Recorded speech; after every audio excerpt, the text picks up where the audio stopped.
Hello, my fam! Christmas has come early. This is gonna be a good one. Just a little bit ago, the judge has unsealed the secret explosive recording. If you have no idea what I'm talking about, let me tell you. It is Perez, the queen of all media, the original influencer, and your number one source for everything It Ends With Us saga. Both sides have been very busy recently with depositions. Some headlines have come out from that, such as we learned that Ryan Reynolds was not deposed, meaning he will not be able to testify in support of his wife. Most likely, he would have been claiming spousal privilege. That's why he's not being deposed. If he's not being deposed, he won't be able to testify when the trial begins in March. But a lot of other people were deposed: agents, makeup artists, Jenny Slate.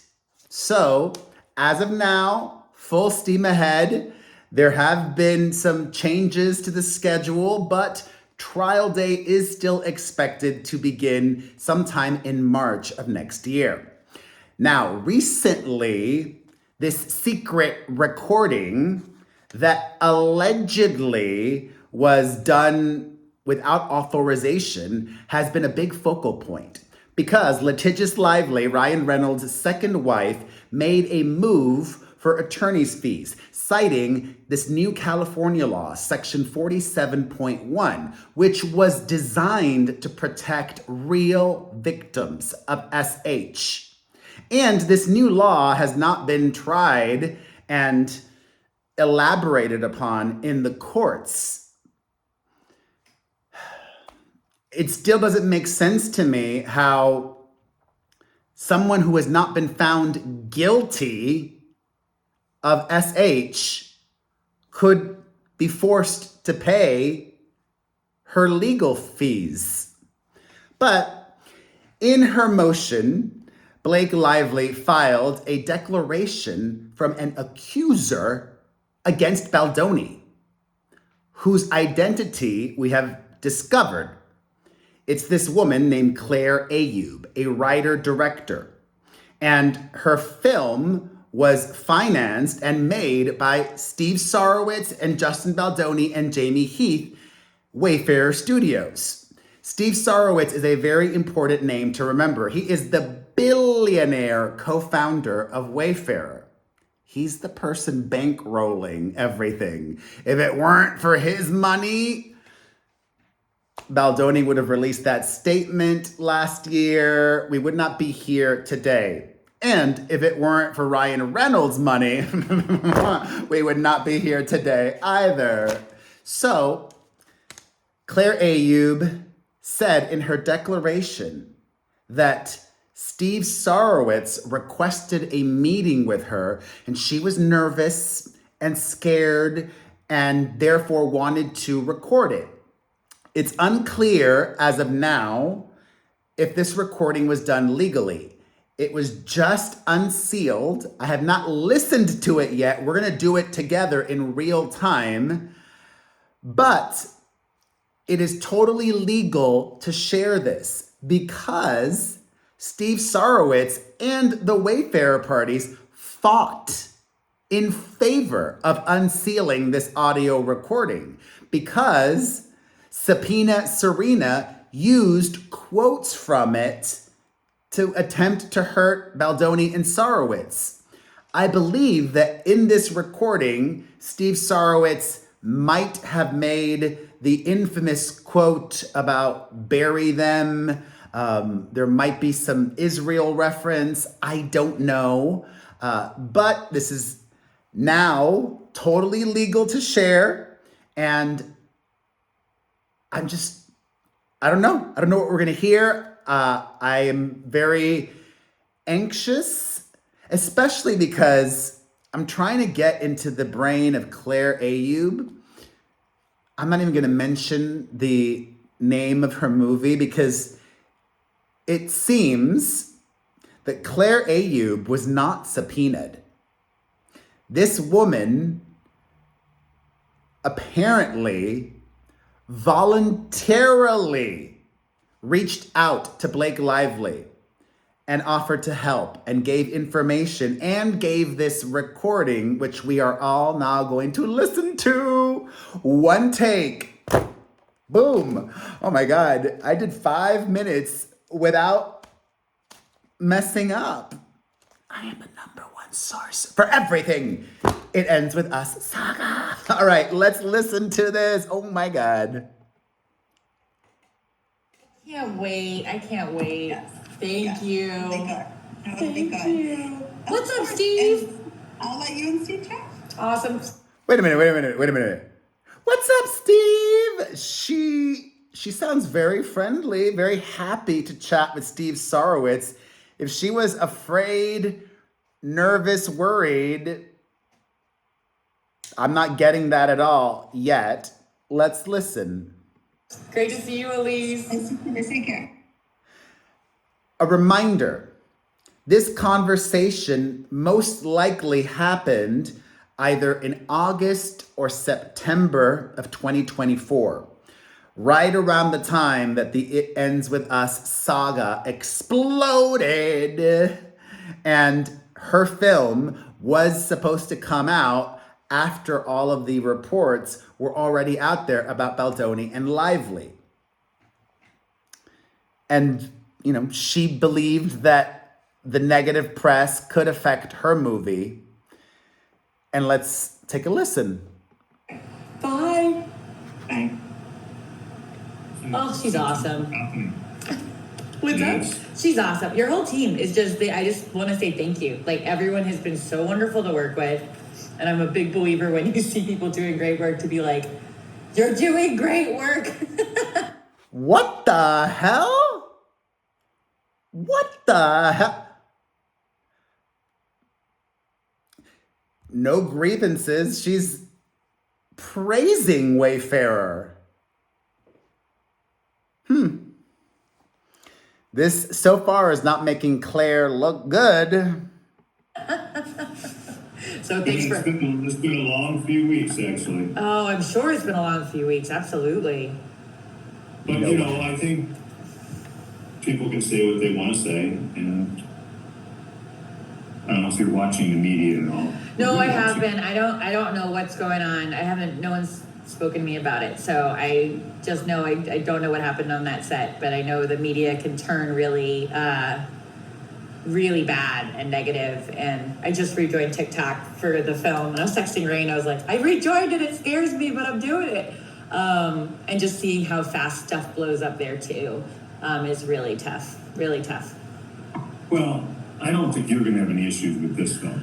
No, Steve, when I tell you our cast and just the response from people, just from the trailer, like, and this is why I want to give major kudos to Ashmi, who's kicking ass at marketing. I emailed way back. Continuing to praise Wayfarer. So far, I don't think Steve Sarowitz has said anything problematic. He seems measured. He seems like a good partner. A great partner. You know, if I would have been this woman and my production company was involved in this scandal, it would have been nice to get some reassurance and just a little conversation about it all. That could be why Steve Sarowitz wanted to have this meeting with her. I emailed, she helped me out so much early on in our relationship with Blue Fox, and she was able to make a graphic for me with our awards, because I was going to be featured in the newspaper to hype our film festivals and everything. And she created that herself, and I legit was there with all the answers, there to help, there to push. And when I basically emailed, I think it was Jamie, Andrew, and Ryan being please give her either a raise or a promotion or both, because this is someone who, I worked in advertising for a long time, and when you see someone who's good at what they do, oh man, she's been a real dream. And Clay's easy to work with. Huh? Oh yeah. Theater, so no problems there. Oh yeah, no, Clay's been great. Absolutely. I'm excited to see the space. The ends with us drama is simply that it's a drama. I'm done with it. Yeah, It's going to happen when it's going to happen. You know, whatever's going to happen, whatever people want to think, they're going to think. I was worried about it at one point, and now I just now I'm just going to let the chips fall where they may. Honestly, if they likes us, great. If they don't, they don't. We are who we are. I think it's really tough too when it's something you've been really excited about. Once again, nothing problematic. Steve Sarowitz seems like a level-headed, fair person so far. Let's continue. Right. I think that makes it hurt even more when it almost eclipses the work and the message and all of that. And it's really painful to see. The time we released, we were not excited about it. We just wanted to get done with Oh, it. I'm sorry. You know, No, I'm sure. way before all the stuff. No, I'm sure. So most likely this conversation, I'm guessing, was in September then, because it happened after the release of the film. And sad to hear that by that point, all the drama left a real sour taste in his mouth about the film. Even though the film was commercially successful, very profitable, because they made it on a mid-sized budget. I think, and I've said this before, that's the future of Hollywood. The days of the mega blockbuster films costing over $100 million to make, those days are done for the most part, with, you know, the big superhero exceptions. But even then, those films are not a sure thing anymore. I'm sure. It's been tough. Let's get through it. Let's hopefully it's not too bad. And it's turned out very well. We made a lot of money. I was going to say it's been very successful, Hey. and I love the No More partnership. I think that's awesome and important. And like, you know, looking at that side of doing that work and focusing on that and focusing on centering a story of, you know, domestic violence that is so common for so many people in the U.S. and around the world. So I was really glad to see it resonate around the world too, because it's very much not an American issue. No, it's a worldwide issue. So yeah, we did our best to try and keep it centered on that. We didn't succeed, but that's okay. The public said, please center on this. There you go. I know. It's tough. It's tough with that side of, I've been very grateful to be able to be in the room because it's my production company and because I own the IP. I've been very lucky to be able to have my voice have weight, and since it is even though for me it's a huge movie, and thank you for funding it, like looking at that, right, of having people who respect the work that's already been done and are aligned with the impact, right, of really being like, we, instead of like creating a fashion line, what we're going to be doing, I'm so excited, You're not creating a fashion line. not for this, what we're going to be doing for the social. I mean, if you did create a fashion line, Oh no, it will be great. It will be great, but for now, for like social, we're going to be amplifying the work of everyone who's already doing inclusive fashion, accessible fashion, to drive people to their stores, to drive people to their accounts. So like that's what we're going to be doing for the lead up, because I got to meet so many people in this process, Steve, who are the Lenores, right? They are doing this work, especially both in the plus size space, but also the accessible fashion space, including like disabled designers who are creating what they wish they had. So that is what I'm so psyched about, and just continuing to build our community in that way. But yeah, and we're making, What she's saying is giving me deja vu, because Justin Baldoni, as we've read in texts, emails, and have since learned, it was important for him to have these partnerships with organizations doing work in that space.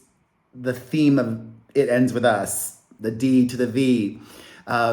He wanted to keep it centered on that, and the marketing that Blake Lively and her husband controlled with their Maximum Effort company wanted to keep it all shiny and sparkly and nothing to do with what the movie was really about as well.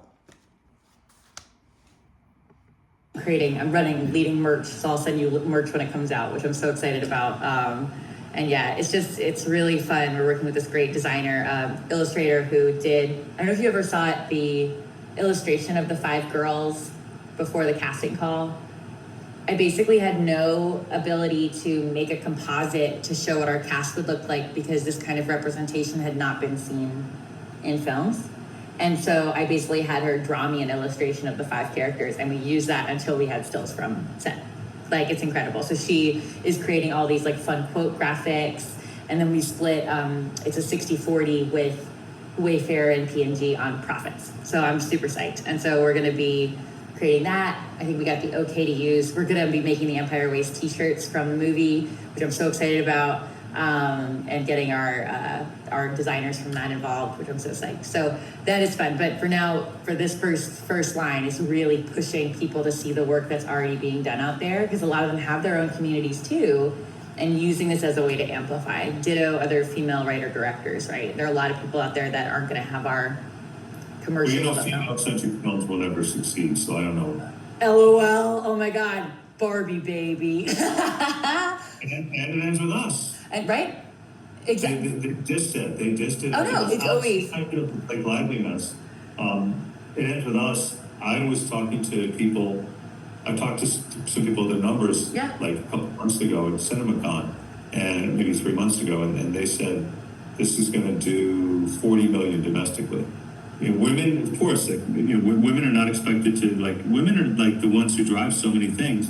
Of course, a female-centric movie is going to do well. That's crazy. Honestly, and what drives me bananas, I mentor a lot of creators, especially writers of color and directors of color. And what drives us bananas is that if you look at the box office, if you look at a lot of the big sales leading up to the first part of the summer, majority of your audiences were Black and Latino, right? Yet the majority of stories we're seeing on screen are not reflecting them and their stories and their experiences. So you have this incredible juggernaut of the economy willing to go to the box office, yet they're not taken seriously or worthy enough to have projects backed to be seen on screen. So it's really undermining the power of different groups, like breaking it down into financials, right? And undermining the power of word of mouth from women, undermining the power of word of mouth of communities of color, right? Of saying, this has our seal of approval, we all have to show up and show out for this person, right? It's incredible. So it's really frustrating, and one of the reasons I held on to the IP was I wanted, with my other projects, to be able to fund, similar to me, like voices that are not seeing themselves, people not seeing themselves represented on screen, just for development, right? Just to be like, set aside time to do these live readings. Set aside time to meet your audience where they are and develop it, because you are worthy of doing it. Because that for me, and yeah. If you look at Hollywood, like the top, so It Ends With Us is now, I think, the 11th highest grossing film. It's going to be 10 pretty soon. I'm so excited for you. But it did that well. Some of it is a rerun. Yeah, right? The best feedback we've been getting, in addition to people seeing themselves represented on screen, has been, oh my God, it's not a remake or a sequel. And I'm like, and then take it from, like, I'm part of these amazing filmmaker communities, and I'm sure you have them too in Chicago, of just people creating incredible original work who they're not seen as being valuable because it doesn't have an IP, or it doesn't have, hasn't been proven that it works before. So you look at it, and it's like the industry can be incredibly uncreative for being a creative industry. And it's one of the reasons why, like, I encourage people to meet your audience first. Like, prove that, because our movie resonated with people from 14 to 84. And that was for me, in addition to the creative. This is why I teach it. I teach the creative, but I also teach the business. I'm like, prove why you are worth an investment. And like, be comfortable talking about that. I think it would go lower than 14. Oh no, that was just the script. The movie went down to 8. Yeah. Movie went down to 8 and beyond. And like that for us, I don't know if I told you this, our editor, Aziza, she has now her daughter's, 8, 7. She was 5 years old when we were editing, and we edited on Zoom for most of it.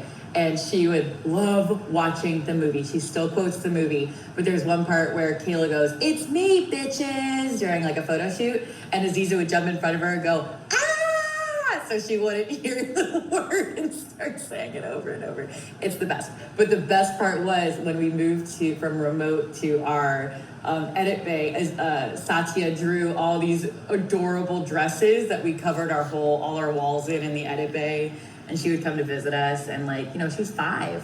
And I had a designer who I met who's an amazing, Melissa Mercedes, who I'm going to ask to do some work for us for screenings. Like, she brought her 16-year-old daughter and her 8-year-old son. And it was so cool because Marissa, she's crying. She's crying from the emotional side of being a mom, being a woman who's plus size.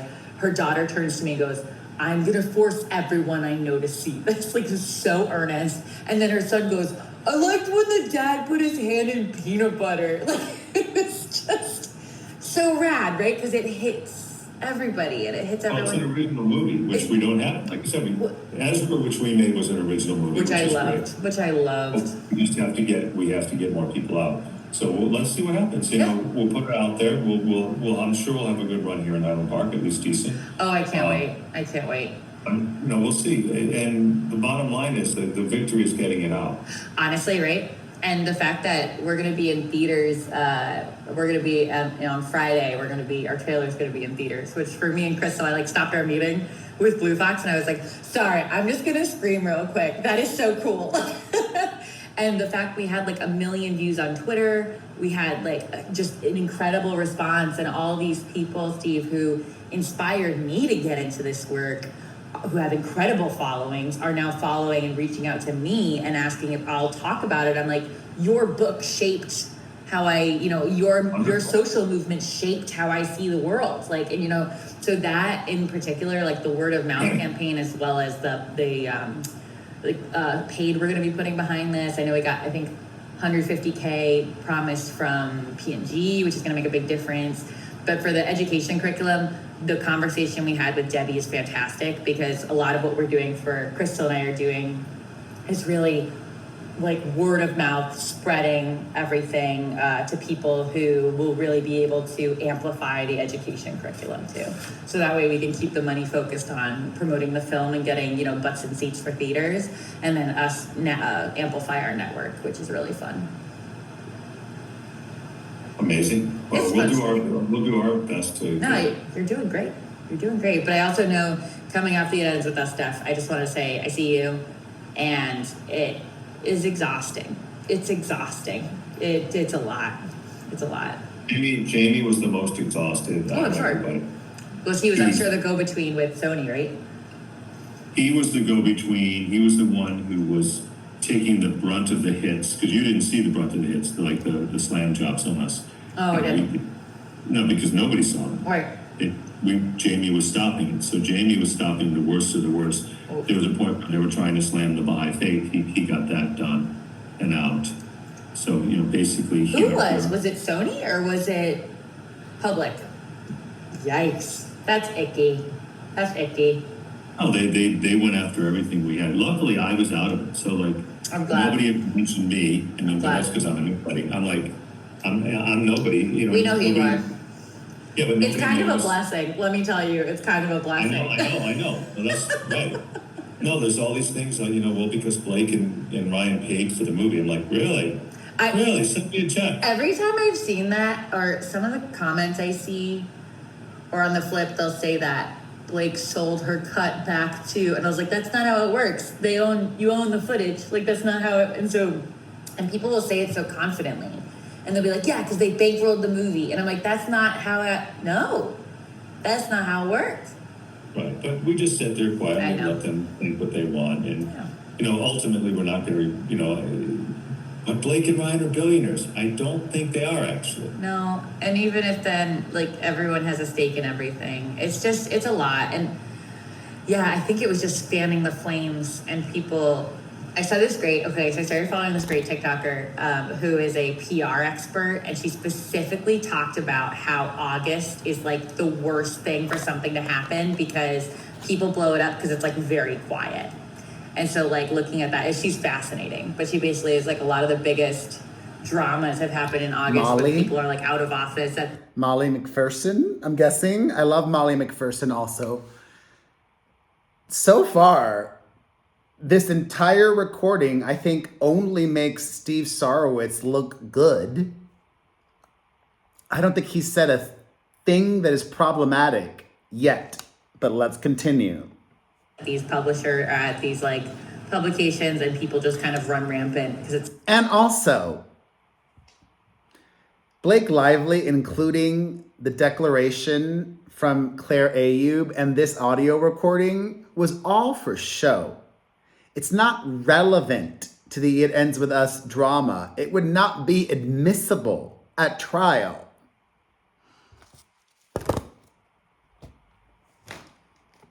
Still summer and just blow everything up. But no matter what, it just sucks to. I'm sending out the love. I'm sorry, it's been so exhausting. Yeah, I'm hoping this is a positive boost. I just talked to Jamie. He's going on vacation for 2 weeks, so I'm Good. hoping that it's too hard while he's on vacation. There you go. Good.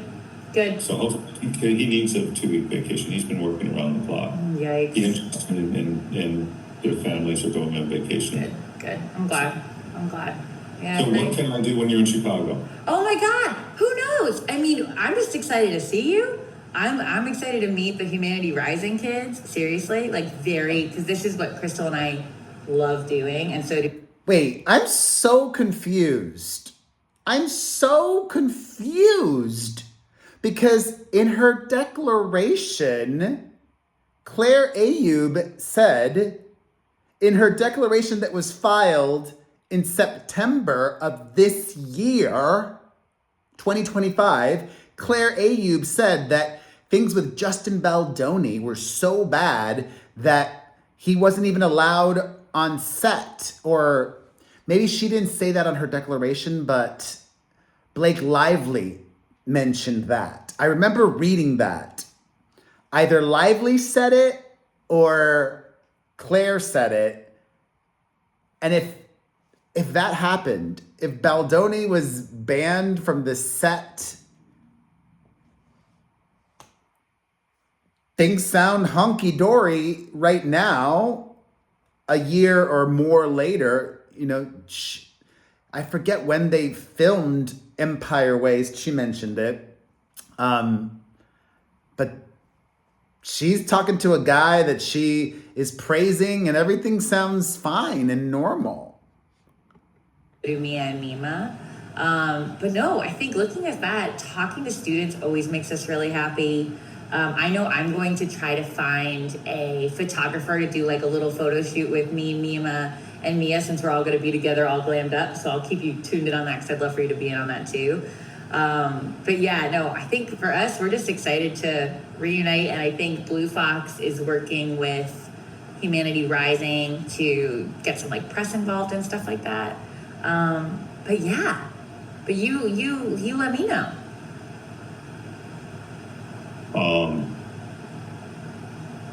That's good. I think press. No, Blue Fox is going to do the press. Is that correct? Blue Fox, yes. So they have their PR person who's pushing, and then I connected him with Debbie because oh man, she's on top of it. She sent me like 3 emails the next day, being like, "Here are 8 different things you can do." I'm like, "All right, hell yeah!" So I connected her to all the people to help out. So she's going to connect us to. So Alicia Gupta, who's at NBC, who's a partner who featured Humanity Rising. And then I also have some folks in Chicago that I'm reaching out to who are writers on the ground. And great folks that could potentially amplify our work too, which is the best. But yeah. We'll work with our community and try to get our community out there. I think we'll probably push our community more on the 30th. Will you let me know? Honestly, Steve, this is a collab. So, like, you let me know if you want me to spread the word with I wanted to make sure you guys get priority for filling the space. But also, if you want me to push our wealthy community, you got it. Push it all. I'd rather be turning people away. You got it. So look, unless our theater is full every night, you guys, which is not, you guys can push all you want. Awesome. We rarely fill the theater. Yeah. So this is what, 198, right? 198? 199. Oh, that's exciting. Worst case scenario, we're turning people away at the door. That's Cool. great. Cool. I know we have, because we have we call it the Wellesley Mafia. I went to Wellesley College, and when I tell you they are the mafia, who is like a huge reason why I got the movie made in the first place, because I did that like nationwide script tour, and they were the ones that were like amplifying when I would be in different cities, that were like putting me up, that were calling in favors, that were hosting me for the events and stuff. And so they're all over the country, and we're going to be doing, I don't know if I told you this, we're doing a nationwide, or a Wellesley Worldwide Watch Party for opening weekend. We're basically, I just sent it out yesterday to all the different, there are 80 different alumni clubs around the world. So we sent it out specifically for the US and Canada to do opening weekend, to go together with their organization, do group tickets, and like post about it. And then Wellesley College is going to be posting about it, and they're going to encourage all their students to go opening weekend too, because we should be in Framingham in Massachusetts. So like, it's really exciting, but we have a very active Chicago club. So I will share it with them. Invite them all. Yeah, I'll share it with them. Invite them all, their families, their friends. Oh, they'll love it. They'll love it. They'll love it. No, absolutely. So no, we'll team up on that. I always want to make sure, that's what Debbie was saying too. I was like, I want to make sure, we have space for Humanity Rising students, but if you want me to fill that place up, we will fill it up. And Crystal has space too. Fill it up. Yeah. And we have another showing on the 30th. Awesome. Our people are on the 29th. Awesome. With rain. So they can go to the rain showing. And if they don't want to go to the rain showing, if they can't make that, there's a showing on the 30th. I love it. I'm so glad he's coming down there for opening night. When I tell you, he really had my back during filming. I can't tell. They're talking about Rainn Wilson now, who is a good friend of Steve Sarowitz and Justin Baldoni. In fact, Sarowitz, Baldoni, and Rainn Wilson and Andy Grammer were all in these group texts aware of what was going on with Blake Lively. And if I remember, Rainn Wilson was in her movie. You remember him? He was in The Office, right? And I believe he's also a member of the Baha'i Faith, like Baldoni and Wayfair's CFO, COO. The higher ups at Wayfair are Baha'i members. Tell you how. I'm sorry, the 29th is when, the 27th. 27th. Yeah. But like, he really had my back during filming, because this was my first feature, and he just really, he would always, when he had a thought, he'd go, "You don't have to take this." I was like, "Rainn, I'm gonna take your thought. It's gonna be great." But he really, I was so grateful to work with him, and just the way he approached the actors, and he still does, of being like, "I'm an equal, like, I'm Rainn, hello." Like, that for me, for all of them, made them feel really seen and safe. They must have been so starstruck to be working with Rainn Wilson. They were, but he like from the first time we talked on the phone, he's like, "I don't want them to feel intimidated by me." Like, that was, and I relayed that to the team. I was like, "Rainn wants you to know," and he walked the walk when he got there. He like shook everyone's hand, including the extras who had no lines and like no names in the movie. And he's like, "I'm Rainn. It's so nice to meet you. Let's have fun." And like, when I tell you, because that was like the vibe we were really cultivating on this set, of making sure people felt safe. And wow, what a gift. What a gift. The irony is Justin is just like that. And like, you things from the events with us sets. So you hear two different sets. It's like, which set was it? Was it the set that Brandon Splenner talked about, where it was amazing? Yeah. Or was it the set that Brandon Splenner talked about? Honestly, it's so tricky, especially, I don't know. Because I wasn't there, so I don't know what it was like. I was. You were there. Was it bad? No. Oh, God. Justin never has a bad set. Yes, it was the worst set he's ever been on, but no, it wasn't bad. I was there on set. It was, Justin is really kind and loving, and he's like Rainn. So you imagine Rainn's running a set. It's just. She said, yeah. She said, yeah. Let's listen to that again. She said, yeah. Of making sure people felt safe. And he, wow. That means nothing. What a gift. The irony is Justin is just like that. And like, you things from the events with us sets. So you hear two different sets. It's like, which set was it? Was it the set that Brandon Splenner talked about, where it was amazing? Yeah. Or was it the set that Brandon Splenner talked about? Honestly, it's so tricky, especially, I don't know. Because I wasn't there, so I don't know what it was like. I was. You were there. Was it bad? No. Oh, God. Justin never has a bad set. Yes, it was the worst set he's ever been on, but no, it wasn't bad. I was there on set. It was, Justin is really kind and loving, and he's like, Rain, so you imagine Rain's running a set. It's just, it's a Baha'i set. It's never going to be like that. No, it was just, everything was made up. It was manufactured, and it was manufactured on purpose in order to take Justin down. It sucks. I'm sorry. I'm just sorry because I know the intentions of making the movie were with such a purpose. I'm sorry to have this going on. I'm hoping it didn't take Justin down. No, I'm hoping it's winding down. Fingers crossed.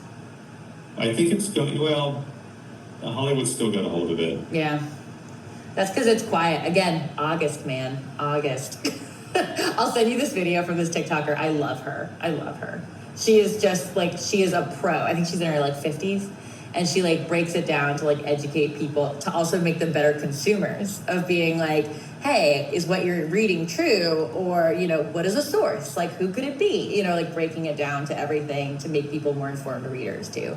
Because when I saw everything blowing up, I was just like, oh, Jesus. Like it just, and just, I was actually in Chicago for a wedding, for a friend's wedding that weekend. And I was just like, had rejoined TikTok to like share the trailer. And then I was like, oh my God. What's going on? But yeah, I've read more of that. I've never was on TikTok before. I've read enough, but right.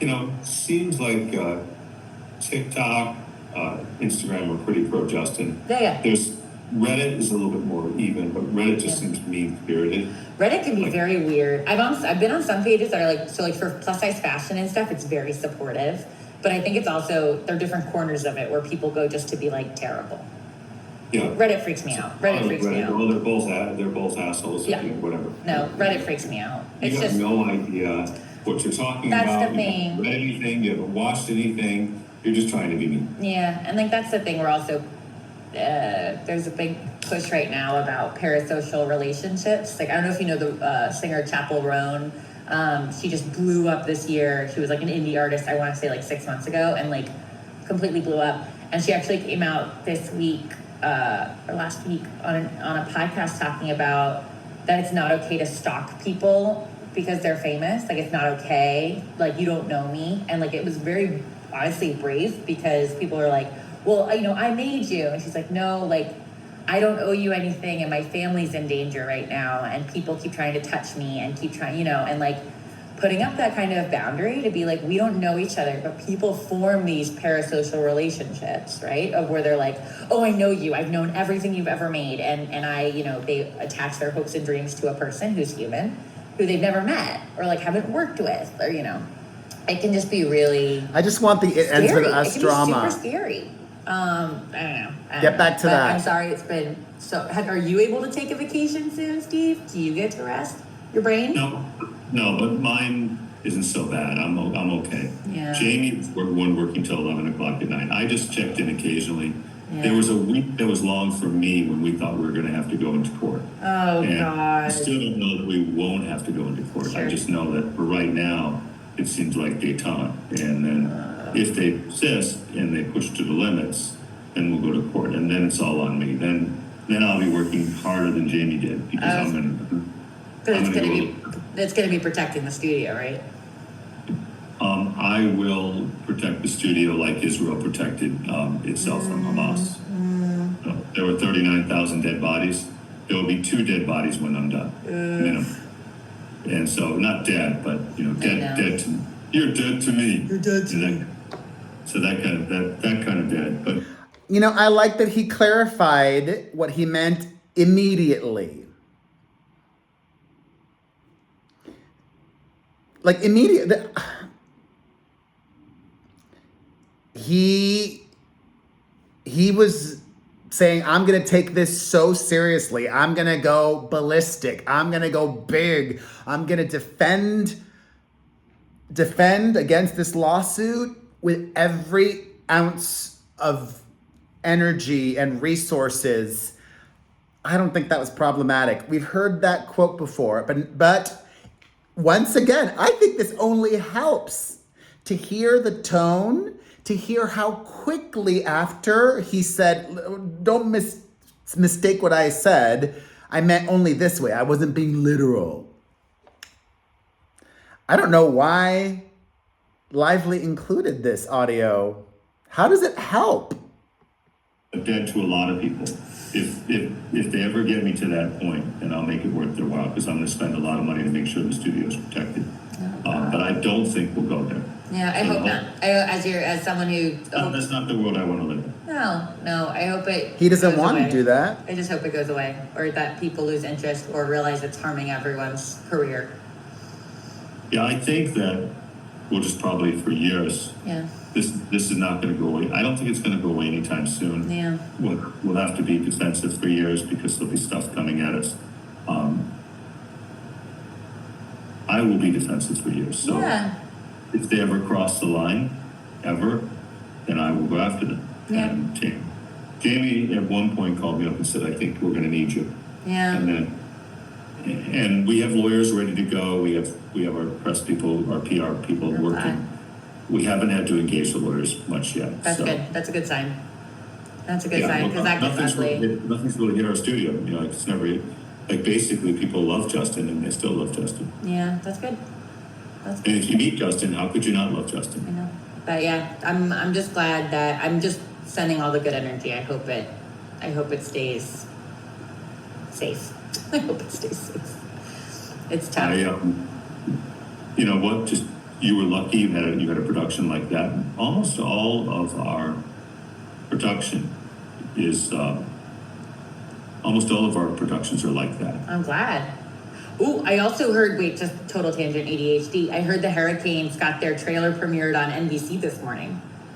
Really? Yeah, they got their premiere on NBC, which is we talked about it in our meeting on Tuesday. I'm so excited to see this doc. I'm so excited. It's like right up my alley. I'm so psyched. That is, the Hurricanes is very good. Yeah, we've been involved with some really cool stuff. Yeah. And we've got other films by other people we're playing. Yeah. We're playing a film about disabled people called Daruma. We have a film that's coming out. We have Sugar Cane, which is playing now.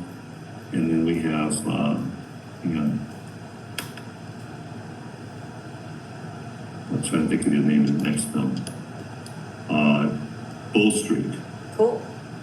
I was gonna ask, have you always wanted to open a movie theater, or is it something that's been percolating in your brain, or was it just because I love a dear friend of mine, I thought of you, a dear friend of mine who's like, she's a product manager and she's a phenomenal filmmaker as well on the side, but she's trying to switch careers and wants to open up a movie theater. So I'm loving talking to people who run them to ask what made you get into it, and also any advice you have for them I can pass along.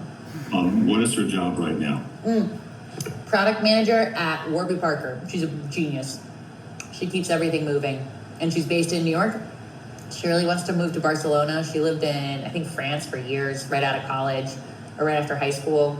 And we met in a theater festival we were both in. And she is just one of those people who's brilliant, but also supports the hell out of other creators. And I just love being her friend. But she loves movies. Basically, movies are how she gets through tough times at work. So like double up on her movie going during the week, and like wants to share that with people. Here's what I would say. People aren't going to movies. It's been a challenge for me. I've lost a lot of money. Having said that, it's also, I don't think movie theaters are completely going away. No, not at all. I think the renaissance will come, but you have to have an angle at it. Yeah, right? Does she have the money to withstand some bad times? No, not yet. Not yet. Not yet. Well, I wouldn't do it unless she had a little extra money. I know. I think for her, it's a dream in the future, but also like she wants to learn how to run one. But that's important to know. Same thing that's why I love.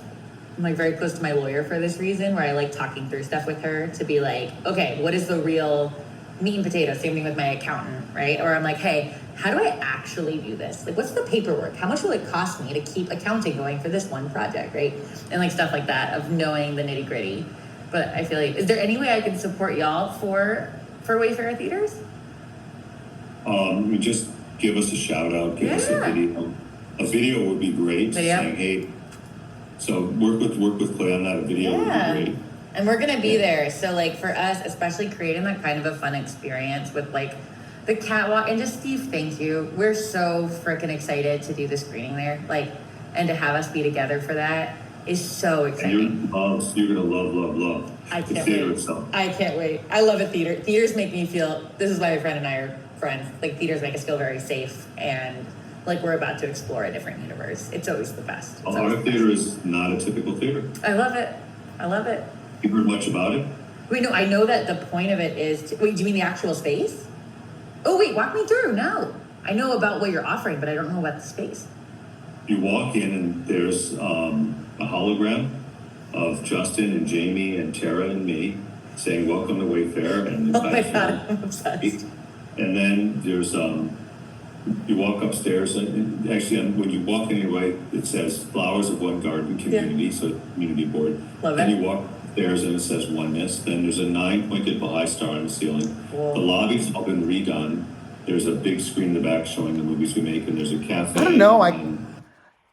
I want to be a Baha'i member. Like, how awesome to have people that support you, that are like family. So far, nothing bad, I think. As you walk down the hallway, there's kind of cool carpeting and ceiling, and there's also a Lily Bloom's flower shop right now. I love that. I know I saw that from the screen, from social. I did. I thought it looked very There's cool. a sign that says, "Where there is love, nothing is too much trouble, and there's always time." Love it. At the end of the hall. So basically what I'm saying is that it's a Baha'i inspired, open Baha'i inspired movie theater, but Which it's is like, beautiful. everyone knows, like, we will not play violent movies, we will not play horror movies, There you we'll go. only play, like, and so we've got just this ton of women empowered movies over the Very next cool. few months. Very cool. Well, I have a question. How far is it DePaul? How far is DePaul from you? About less than an hour, depending on So traffic. I have a friend of mine who I met through the Blacklist, who is he's like a genius. He works with them for their feature lab, so he was my mentor for that. But he teaches at DePaul, so it could be a potential collab for them to show like their student films, to like do that kind of collaboration, or even like to turn it into like a film marathon for them to like learn from, or things like that for an hour. But I could connect y'all, connect him with Clay. Absolutely. Yeah. Oh no, I love the community stuff. So that's why I asked, how can I help? And I'm extremely connected. Oh, I know you are. Everything. Yeah. So But especially, I think Yeah, that's we do. that's been the coolest thing. And I know for me, like the first time I got to see my movie on a big screen, like was unreal. Or even like going to film festivals and stuff and meeting other filmmakers is just always really fun and affirming. And I know, let me ask around. I'll ask around, especially in the Highland Park area, who I know doing stuff. Because yeah, especially like for young kids of color to see stuff that they've shot on their freaking iPhone, like up on a big screen, like it's so cool. It's so cool. We've done that. Yeah, So we I love need it. More of that. I love it. Honestly, like that side, and it's clear where your heart is too. But it's tough with the business side of wanting to make sure you know everything. Of course, it's in the black because that's our job. I have a friend who might want to do that for me. I gotta talk to. Yeah. Like start doing some making classes. For kids. Honestly, like when I tell you, like I teach, and I always offer financial aid because a lot of folks just to like clear that barrier. But what is so fun about it is it's them starting to build their own community too. So it's like having a teacher, but for them to be able to text each other, support each other, and like start building that community early instead of feeling isolated. Like my filmmaker community had my back so hard during this. Like half of them were part of my director's cut early screening when I was like getting notes and things like that. And we support the hell out of each other. And like forming that early as a young creator, I mean, no brainer. And making, especially since you have a cafe, making it a place to hang out and like bring your ideas. Something I had for an idea down the road was having like a little board of like looking for creatives, like looking We're towards for the end. Just a couple cinematographer, minutes looking left. for like kind of a thing where you can hang out. So like even turning your cafe into that kind of a supportive space for filmmakers could be fun. We've got a lot of work in front of us right now. I know. Anyway, I better run so I can have my break today. Go have your break, and it was great talking to you. And I'm just sending all the love. I do hope it calms down. I will say that. It's gonna calm down. It's already Okay. calmed down. Good. I'm glad. All right, my friend. It was great to see you. Thanks for hanging out. Just we will see each other in person in 1 month. I'm so Less. psyched. And I'll send you all the good stuff. Well, I'm really looking forward to getting it out there, and I'm glad that I'm I couldn't believe we weren't going to do anything. I know. I was a little bummed too. I know that, but also it's such a huge ensemble and it's such a small budget film. And Blue Fox is putting up a lot of cash to do a lot of this stuff, which I'm so grateful for. So for us, what I'm going to try to do between you and me, if we do a New York screening with Blue Fox, I'm going to see who they're flying out. And then I might fly out, 2 other people from our core cast so they can all just reunite together and we could just celebrate and go do karaoke or something just to celebrate. Yeah, it's why we do it, right? Community's everything. But when I tell you how excited people are around the world, it's unreal. That's wonderful. It's It just be a sleeper hit then. Honestly, really cool. That's what everyone's saying. It's very cool. I'm not getting. It would be great if we have another hit for Wayfair, and we're gonna. No, right? And that's the thing. And this is a female-led project, right?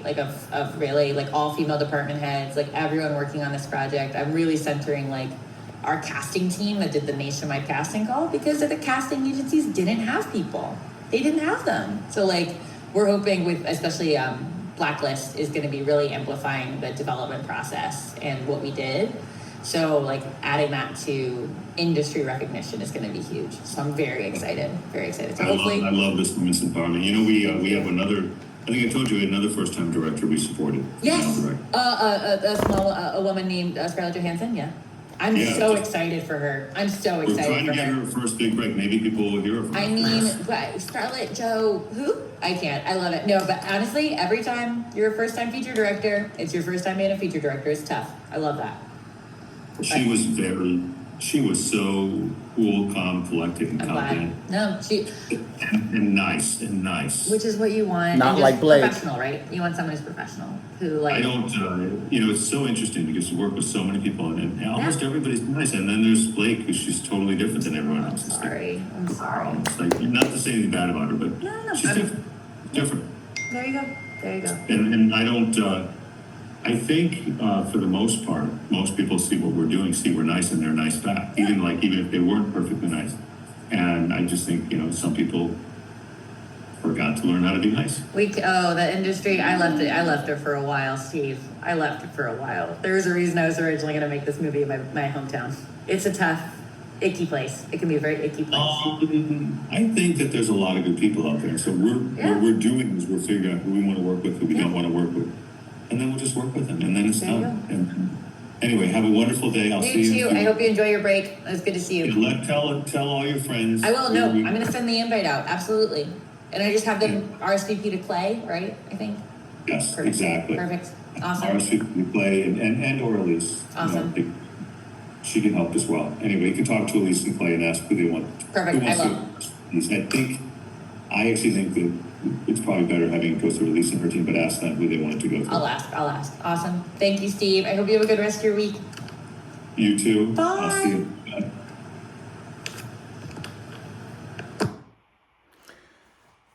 Well, that was worth the listen.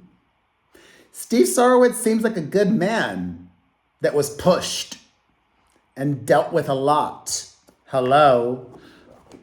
We know what Baldoni and Heath and all of them had to put up with.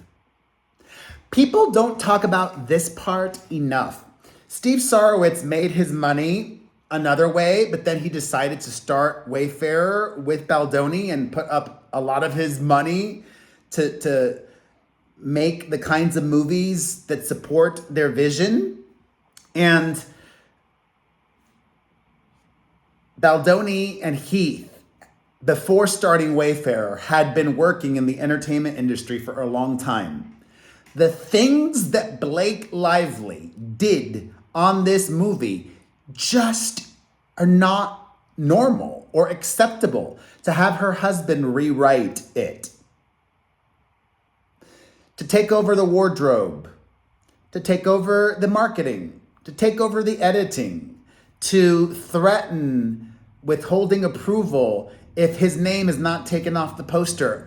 All of these things. Yes, she was given a producer title, but she was not a producer on the movie. It was a vanity title. Remember, there was all the drama afterwards where she had to go and petition the Producers Guild, and she had the audacity to ask Baldoni and Wayfarer to write letters of recommendation for her after everything that she had done.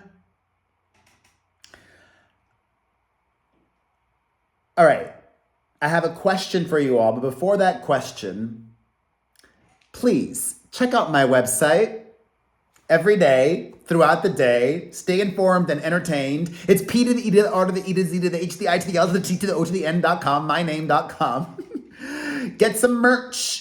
I have Grab Your Friends, Wear Your Florals, Team Truth, and so much more. Check it all out at buypopstuff.com. That's buypopstuff.com. Also, get a personalized video from me, for you, a loved one, a classmate, a neighbor, a friend, anyone, whatever the occasion. I love making videos for you all. Book a personalized video right now on the Cameo website at cameo.com/P to the E to the R to the E to the cameo.com/my name. Also, if you like my podcast, get an exclusive episode a week on our Patreon at patreon.com/P to the E to the R to the E to the Z to the H to the I to the L to the T to the O to the N. If you watched until the end, you are a superstar. Thank you. This was a long video too. Watching until the end is the best way to support your favorite creators. Say props in the comments section. Say props in the comments section. Props. Hit that like button, share this video, and my question is, why? Why do you think Blake Lively included this audio recording and the deposition? Like, it's one thing to have included it in her complaint, but in this motion for this motion for attorney's fees under 47.1, I don't get it. I don't understand it. What was their thinking? What was the rationale? What were they hoping would accomplish? It would accomplish. I don't know.